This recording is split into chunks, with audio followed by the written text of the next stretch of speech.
मैं आपका रुख करना चाहूंगी। आप ये बताइए कि अगर बिगिनर कोई है तो उसको कौन कौन से योगा करने चाहिए और कैसे वो फायदेमंद उनके लिए हो सकते हैं? बिगिनर्स के लिए सबसे पहले हमें ये ध्यान देना ज़रूरी है कि कोई भी हम आसन ऐसा ना करें जिससे कि हमारे अननेसेसरली स्ट्रेस्ड हो हमारी बॉडी, हमारे कोई भी बॉडी पार्ट स्ट्रेस्ड हो या फिर जर्क हो, कोई इंजरी हो। तो जो भी हम व्यायाम करेंगे, जो भी एक्सरसाइज करेंगे, वो बिल्कुल सूक्ष्म लेवल पे होगा, जो सिर्फ हमारे जॉइंट्स के मूवमेंट पे डिपेंड करता है। लाइक हमारे जितने भी बॉडी के जॉइंट्स हैं, हम उनसे मूवमेंट स्टार्ट करेंगे, उनकी मूवमेंट स्टार्ट करेंगे, ताकि उसका कोई भी साइड इफेक्ट हमारे पूरे बॉडी पॉस्चर पे, हमारे बॉडी ऑर्गन्स पे ना हो। तो आइए हम सूक्ष्म व्यायाम से प्रारंभ करते हैं। सूक्ष्म व्यायाम जो कि हमारे पूरे सिर से लेकर पैरों तक जितने भी हमारे जॉइंट्स हैं उनके मूवमेंट्स हैं।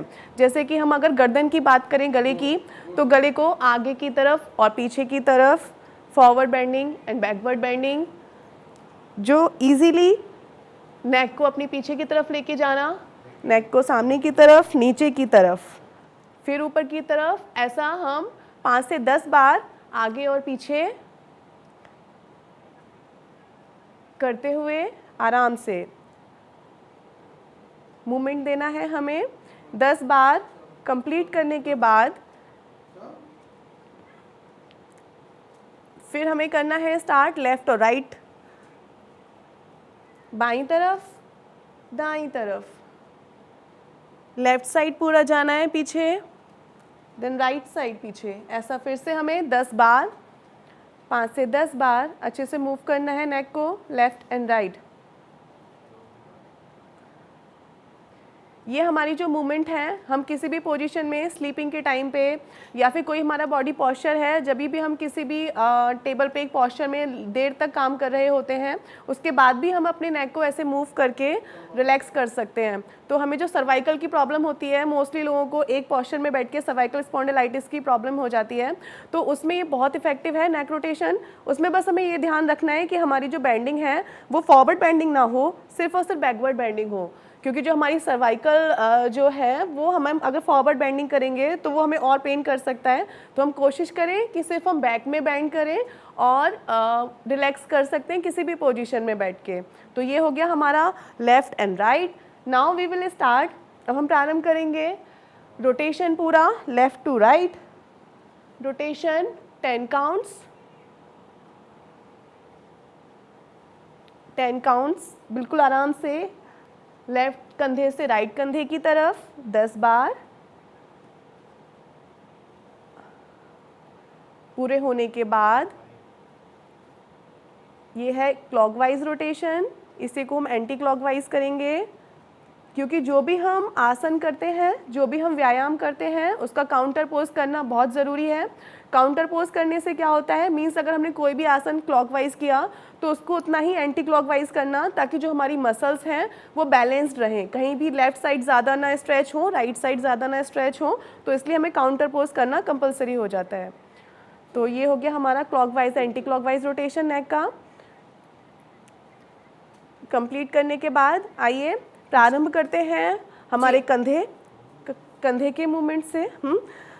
दोनों हाथ पूरे ऐसे उठाते हुए ऊपर टच कराते हुए अपनी कोहनियों को आपस में ऊपर लेके जाना है, पीछे तक टच करते हुए पूरा movement clockwise. Yes, 10 counts clockwise.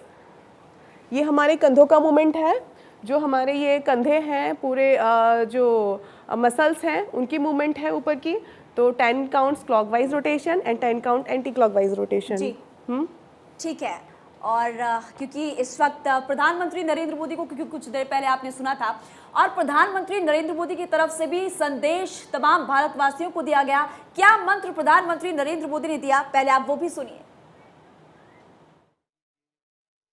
UN के मुख्यालय में जो विशाल मात्रा में योग कार्यक्रम हो रहा है, मैं उसमें शामिल होऊंगा। भारत के आह्वान पर दुनिया के 180 से ज्यादा देशों का एक साथ आना।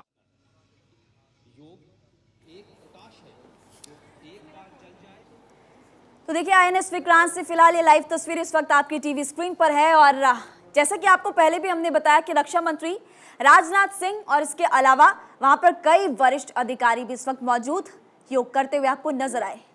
और ऐसे में आपने अलग अलग जगहों की तस्वीरें लगातार देखी और भारत 24 के स्टूडियो में इस वक्त क्योंकि तमाम मेहमान हमारे साथ मौजूद हैं और योग एक्सपर्ट भी इस वक्त लगातार हमारे साथ जुड़े हुए हैं। पूजा, मैं आपका रुख करना चाहूँगी, अगर योग की बात करें, क्योंकि लगातार हम योग तो कर ही रहे हैं, लेकिन कितने प्रकार के योग होते हैं ये भी बताइए। देखिए, योग जैसे कि मैंने पहले भी बताया था कि जितने हमारे जीव जंतु हैं सृष्टि में उतने प्रकार के योग होते हैं। तो लगभग 84,000 योगासन हैं, जिसमें से सिर्फ 84 योग ही हैं जो मेन आसन हमारे माने गए हैं। और इनकी कैटेगराइजेशन हमारी कुछ इस तरीके से है कि कुछ योग हम खड़े होकर करते हैं, कुछ हम बैठ के करते हैं, कुछ हम पीठ के बल लेट के करते हैं और कुछ हम पेट के बल लेट कर करते हैं। इसी प्रकार जिस तरीके से हमारे ब्रह्मांड में जिस तरह से 6 कैटेगराइजेशन और है कि कुछ योग हम पशु पक्षी के आधार पर करते हैं कि किस तरह से पशु पक्षी उठते हैं, बैठते हैं, चलते हैं। पशुओं के नाम पे ये योगासन है। हमारे जैसे मयूर आसन हो गया, हमारा सिंह आसन हो गया, भुजंग आसन हो गया, ये पशु पक्षी के चलने फिरने और उठने बैठने के अंदाज से माना गया है। दूसरा जो हमारा प्रकार है वो प्रकृति में जितने भी तत्व हैं उन लोगों को उस तरीके के हिसाब से हमारा योगासन कैटेगराइजेशन किया गया है। जैसे कि पर्वतासन हो गया, वृक्ष आसन हो गया, ताड़ आसन हो गया, इस तरह के हमारे आसन हो गए। तीसरी कैटेगराइजेशन जो है हमारी वो है कि किस तरीके से हमारे अंग जो हैं उनको हम पुष्ट किया जाए। तो इस तरीके से हमारी पूरे बॉडी पार्ट्स को स्ट्रेंथनिंग के लिए, जैसे कि गर्भासन हो गया, बालासन हो गया, शवासन हो गया, इस तरह के आसन जो हैं ये हमारे स्पेसिफिक अंगों की तरफ फोकस करते हैं। इसके अलावा जो हमारा चौथा एक कैटेगराइजेशन है जो हम जनरल कैटेगरी लेते हैं, जिसमें हमारे जैसे कि हमारे वज्रासन हो गया, वस्तु विशेष जो हमारे आसन होते हैं, वज्रासन, धनुरासन, इस तरह के हम आसनों में हम कैटेगराइजेशन करते हैं। साथ ही अगर हम योगा की बात करें तो जिस तरीके से डॉक्टर प्रगति ने बताया है कि किस तरह से बिगिनर्स को योगा करना चाहिए, उसी हिसाब से हम कुछ प्रिकॉशंस की भी यहाँ बात करेंगे कि योगा करते टाइम आपको किन किन चीज़ों का ध्यान रखने की ज़रूरत है। मैं बस एक चीज़ मेंशन करना चाह रही थी यहाँ पे, जो अभी आपने जैसे टाइप्स बताए हैं